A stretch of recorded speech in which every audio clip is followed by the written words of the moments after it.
Hay que recordar que con este método en la primera fase se debe de minimizar y en la segunda fase hay que hacer lo que dice inicialmente en el problema. Vamos a aplicar el método de las dos fases para resolver el siguiente problema.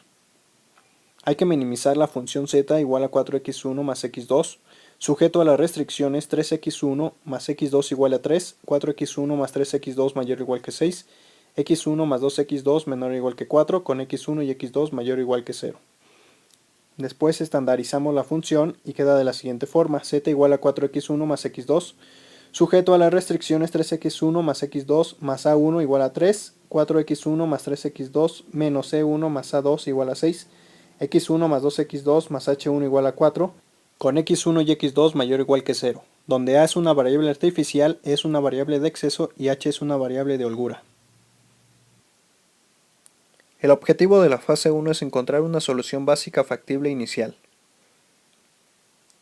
En la fase 1 vamos a añadir variables artificiales no negativas a las restricciones, como en el método de la gran M. El objetivo en fase 1 es minimizar la suma de variables artificiales. También vamos a resolver el problema de la fase 1 con las variables artificiales. Formular un nuevo problema reemplazando la función objetivo por la suma de las variables artificiales. La nueva función objetivo se minimiza sujeta a las restricciones del problema original. La fase 1 termina cuando no hay variables artificiales en la base y se encuentra la solución básica factible inicial. Si el problema tiene un espacio factible, el valor mínimo de la función objetivo óptima será 0, lo cual indica que todas las variables artificiales son 0.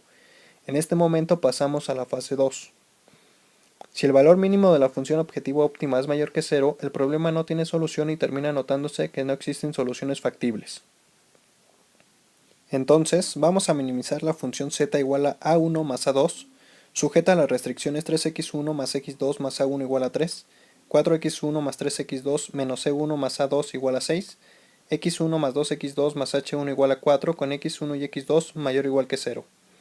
Luego la función z la igualamos a 0 y queda de la siguiente forma: z menos 0x1 menos 0x2 menos 0h1 menos 0e1 menos a1 menos a2 igual a 0, sujeto a las restricciones 3x1 más x2 más a1 igual a 3, 4x1 más 3x2 menos c1 más a2 igual a 6, x1 más 2x2 más h1 igual a 4, con x1 y x2 mayor o igual que 0. Los datos quedarían de la siguiente forma mostrados en esta tabla. Y para formar la solución básica factible inicial, el coeficiente de a1 y a2 en la fila 0 deben ser igual a 0, como se muestra aquí. Y para quitar esos valores de menos 1 en a1 y a2, vamos a realizar estas dos sencillas operaciones. A la fila 0 le vamos a sumar la fila 1 y después a la misma fila 0 le vamos a sumar la fila 2. Una vez realizadas las operaciones anteriores, la tabla quedaría como se muestra. Y como vemos, la solución básica inicial es no factible porque contiene dos variables artificiales que no forman parte de la solución del problema. Son a1 y a2 que se encuentran en la base. Para saber qué variable es la que va a entrar, debemos de localizar la columna pivote. La columna pivote se caracteriza por poseer el número más positivo en el renglón z.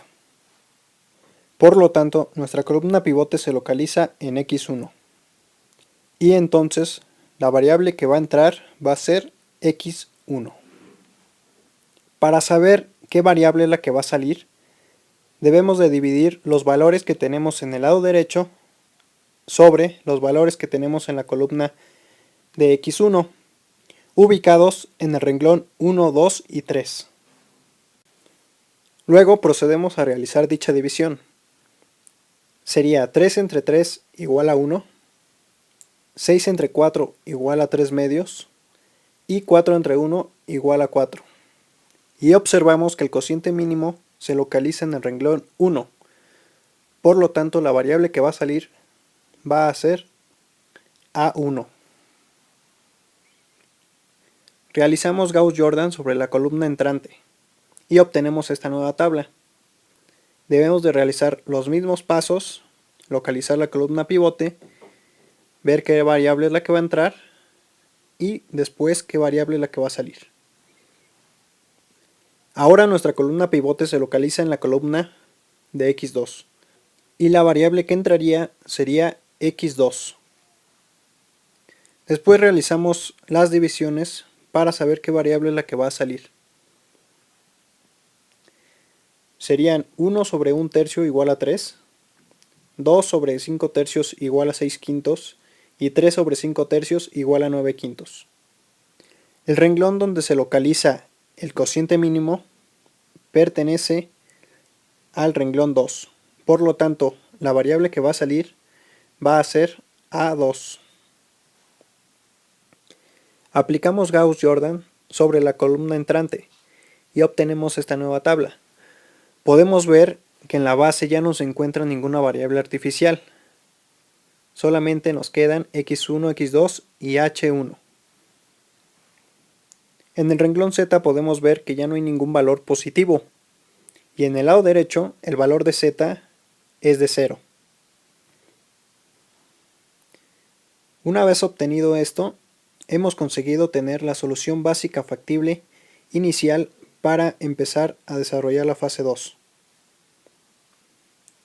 La solución básica factible actual es de z igual a 0, x1 igual a 3 quintos, x2 igual a 6 quintos y h1 igual a 1.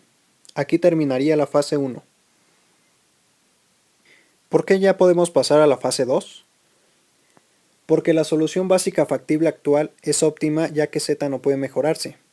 Es factible en el problema original porque no contienen las variables artificiales a1 y a2. Y porque la solución básica factible actual es la solución básica factible inicial de la fase 2. Fase 2. Objetivo original.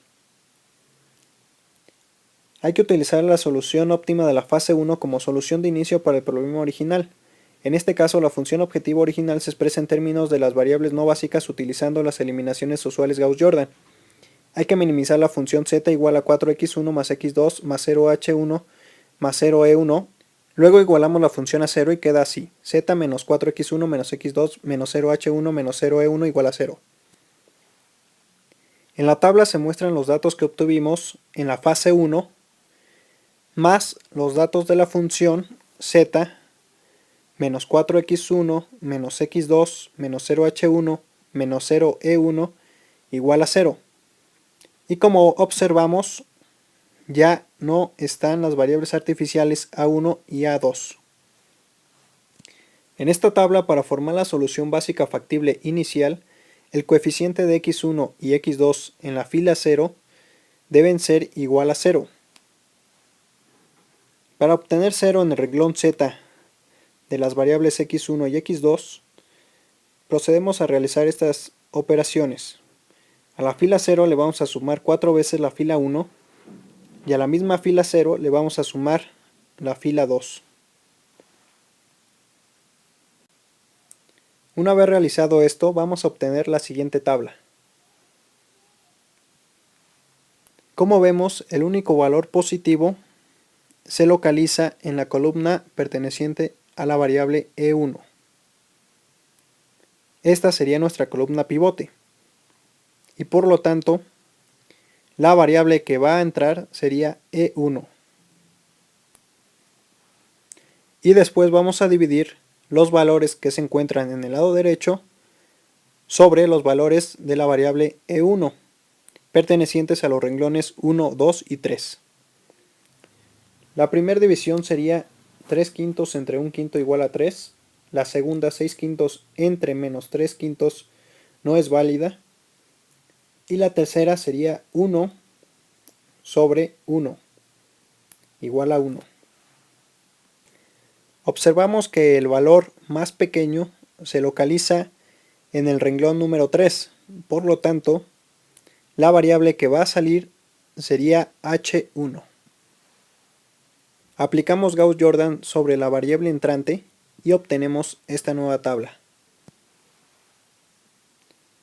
Podemos ver que en el renglón z ya no hay ningún valor positivo. Por lo tanto, ya hemos terminado de iterar.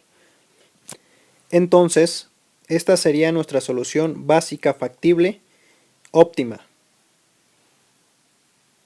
Y por último, pondremos los valores pertenecientes a la solución óptima. z igual a 17 quintos, x1 igual a 2 quintos y x2 igual a 9 quintos. Con esto hemos resuelto el problema.